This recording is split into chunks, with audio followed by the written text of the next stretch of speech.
Well, we had a good result. We had 10 ton of rubbish in the first year, which was 4 years ago, and we had 3.5 this year. So after 4 events, we've seen about a third of a decrease, or a 2/3 decrease in our rubbish, which is great. I think the first year we got a lot of interesting things like car bodies and mattresses. This year we're just getting a lot of plastic and general rubbish.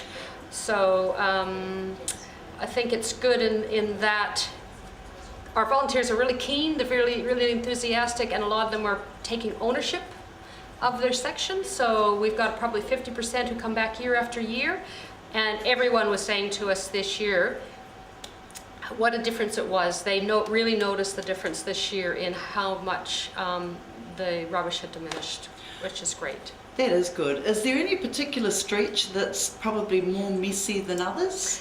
Always the stretches along the road, the state highway. So Mariri, so from Motueka to Tasman Bay is by far our worst area.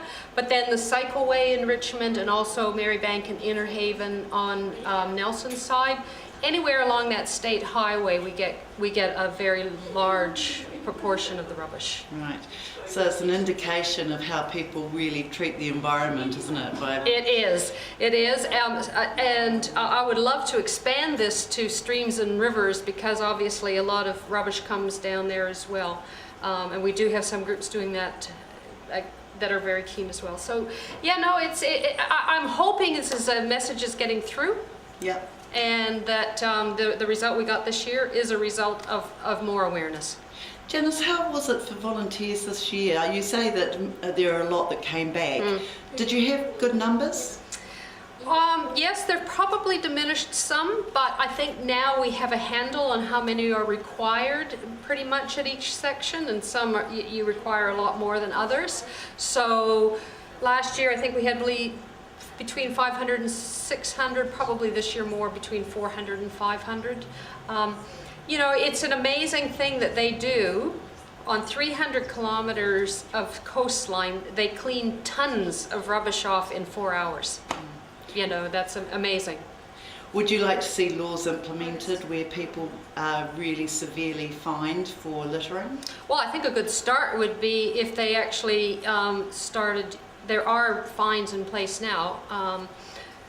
I know you have to be at the right place at the right time to catch people, but I think if they just started to be a bit more forceful with the laws that are already in place would be a good start.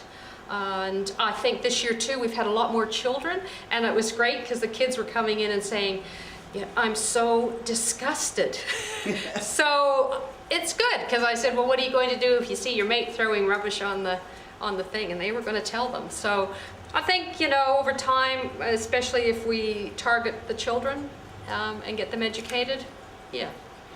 So really the education begins at home, then it goes through the schools, and of course it's everyday life. So if people can be aware of how they treat their rubbish. Absolutely. I think, you know, to be fair, on the roadways, some of it will be rubbish coming down from the streams, rivers. Some of it will be thrown out on purpose, and some of it, and I've seen it happen, and I'm sure you have, is things just coming off the back of trucks, and they're not even aware a lot of the time. So I think there needs to be some education around big trucks and how they load the rubbish and keep it contained. What about organisations like KFC and those kind of fast foods? You always see their rubbish on the sides of the road. Yes, you do, and I think they would say that the responsibility is not theirs, it's the responsibility of the people. And I actually agree with that. I think